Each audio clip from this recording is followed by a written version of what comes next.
சரி. இன்றைக்கு காலையில் 11 மணியிலிருந்து கிட்டத்தட்ட 1 மணி வரைக்கும் பிரதமருடைய தலைமையில் காணி அமைச்சர் லால்காந்தவும் காணி உபயமைச்சர் பிரதி அமைச்சரும் செயலாளரும் வேறு வேறு நிர்வாகத்து உறுப்பினர்களும் கடந்து கொண்டு வடகிழக்கு பிரதிநிதித்துவப்படுத்துகின்ற பாராளுமன்ற உறுப்பினர் அரசு தரப்பும் தமிழ் பாராளுமன்ற உறுப்பினர்களும் கலந்து கொண்டது. அதில் பிரதமர் தெளிவாக இந்த 28ஆம் தேதி மார்ச் மாதம் வெளிவந்த கெசட் வர்த்தமானி அறிவித்தல் தொடர்பாக அது சம்பந்தமாக அடைந்திருக்கக்கூடிய சந்தேகங்கள் விமர்சனங்களை நிவர்த்தி செய்கிற வகையிலையும் அதுக்கு ஒரு இறுதி முடிவு எடுக்கிறதுக்குமான ஒரு கூட்டம் வந்ததை ஆரம்பத்திலே நினைவுபடுத்துகிற இடத்துல அந்த வர்த்தமானி அறிவித்தல் தொடர்பாகத்தான் விசேஷமாக பேசலாம். அந்த வகையில் நாங்கள் தெளிவாக அரசாங்க தரப்புக்கு சுட்டிக்காட்ட என்றால் இந்த வர்த்தமானி அறிவித்தல் 3 மாத காலவாசம் வழங்கியிருக்கு. அந்த 3 மாதத்துக்குள்ளே கிட்டத்தட்ட 6000 ஏக்கர் காணி குறித்த அந்த உட்பட்ட மக்கள் தங்களுடைய உரித்தை உறுதிப்படுத்தாத பட்சத்திலே அந்த காணிகள் அனைத்துமே அரசு காணியாக பிரகடனப்படுத்தப்படும். அந்த வகையிலே வடகிழக்கிலே தமிழ் மக்கள் பெரிய அளவில் பாதிக்கப்பட போயிடும். இரண்டால் நல்ல தடவைகளாக இடம்பெயர்ந்து தங்களுடைய ஆவணங்கள் அனைத்தையும் இழந்து போயிருக்கிறோம். அத்தோடு சுனாமியால் பாதிக்கப்பட்ட ஒரு பிரதேசமாக கூடுதலாக வடக்கு கிழக்கும் இருந்தது. அந்த வகையில் ஒட்டுமொத்த வீடுகளையே அள்ளி கடலுக்குள்ளே சென்ற ஒரு நிலைமை தான் இருந்தது. ஆகவே அப்படிப்பட்ட ஒரு நிலையிலே இந்த 3 மாதத்துக்குள்ளே காணி தங்களுடையது என்பதை உறுதிப்படுத்தவும் கூட முடியாத இடத்திலே பலர் இருக்கிறது. அது மட்டுமில்லாமல் இன்றைக்கு வெளிநாட்டில் இங்கே வாழுகின்ற தமிழ் மக்களுக்கு சரி சமமாக புலம்பெயர்ந்த தமிழ் மக்களாக வெளிநாடுகளில் வாழ்ந்து கொண்டிருக்கிறார். அவர்களுக்கும் தங்களோட காணி என்பதை உறுதிப்படுத்துவதற்கு பிரமணே 3 மாத காலாவசம் என்பதை சாத்தியமே.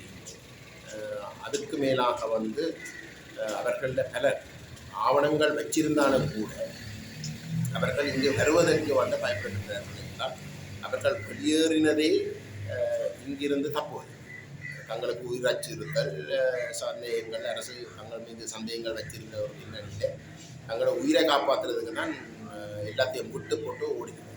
ஆகவே அவர்களுக்கு ஆவணங்கள் இருந்தாலும் கூட அந்த ஆவணங்களை இங்கே கொண்டு நிரூபிக்கிறதுக்கும் அவர்களுக்கு தடைகள் இருக்கின்றன. பயங்கரவாத தடுப்பு சட்டம் இப்போ அமலில் இருக்குது. அப்படிப்பட்ட ஒரு நிலையில் தங்களுடைய பாதுகாப்பு என்றதை உறுதிப்படுத்த முடியாத நிலை.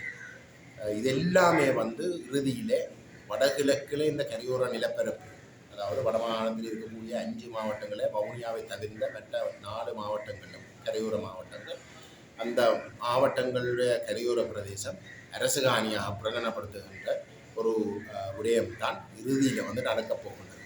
ஆகவே இது ஒருபோதிலும் ஏற்க முடியாத என்ற விடயத்தை நாங்கள் தெளிவாக பேசினோம். அந்த இடத்துல பிரதமர் தெளிவாக சொன்னார், அரசாங்கத்துடைய நோக்கம் காணிகளை பறிக்கிறதல்ல, மாறாக காணிகளை மக்களிடம் உறுதிப்படுத்துவதும் மக்களிடம் கொடுப்பதும் அவர்களுக்கு இருக்கக்கூடிய உரிமைகளை முழுமையாக அங்கீகரிப்பது. அதாவது உறுத்துகளில் இருக்கக்கூடிய குறைபாடுகளை நிவர்த்தி செய்து அவர்களுக்கு ஒரு முழுமையாக சட்ட ரீதியாக சட்டப்பூர்வமாக்கக்கூடிய ஒரு அணுகுமுறையைத்தான் நாங்கள் யோசித்ததை தவிர மாறாக காணியை பறிக்கிறது அல்ல. அந்த சந்தர்ப்பத்தில் நாங்கள் தெளிவாக சுட்டி காட்டினோம். ஆனால் இந்த சட்டம், அவர்கள் இந்த வர்த்தமானி அறிவித்திருக்கிற இந்த சட்டம் காணியை பறிக்கின்ற ஒரு சட்டமாகத்தான் இருக்கிறது. ஆகவே அதை அரசாங்கம் இறுதியில் ஏற்றுக்கொண்டது. அதாவது இந்த சட்டமூடாக இந்த பிரச்சனையை அணுகிறதுல இருக்கக்கூடிய குறைபாடுகள், சந்தேகங்கள், அதில் இருக்கக்கூடிய பிரச்சனைகள் இருக்கின்றதை அவர்கள் கொள்கையில் இன்றைக்கு அந்த வகையிலே இறுதி முடிவாக காணி அமைச்சு தங்களுடைய அமைச்சினுடைய நிர்வாகத்தில் உறுப்பினர்களோடையும் பேசி அடுத்த பாராளுமன்ற அமர்வில் வந்து காணி அமைச்சர் உத்தியோகபூர்வமாக தங்களுடைய நிலைப்பாட்டை பாராளுமன்றத்தில் அறிவிக்கிறதாக தங்களுக்கு வாக்குறுதி வழங்கியிருக்கிறார்கள். ஆனால் இன்றைக்கு நாங்கள் முன்வைத்த வாதங்கள் அரசு தரப்பால் நிராகரிக்க முடியாமல் போனது என்பது தெளிவு. அந்த வகையிலே இந்த அரசாங்கம் வரப்போன்ற பாராளுமன்ற அமர்வில் இந்த வர்த்தமானியை வாபஸ் பெறுவது தவிர அவர்களுக்கு வேறு எந்த ஒரு தீர்வும் கிடையாது.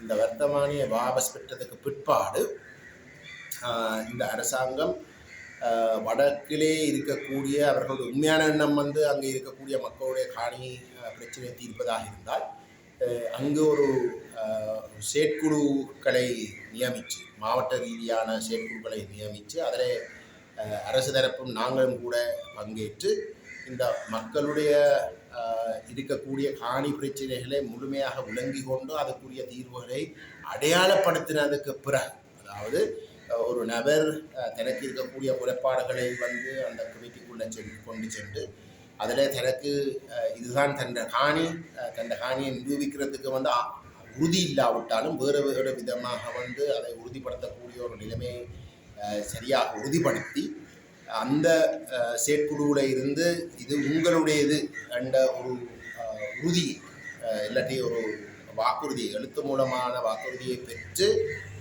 அதை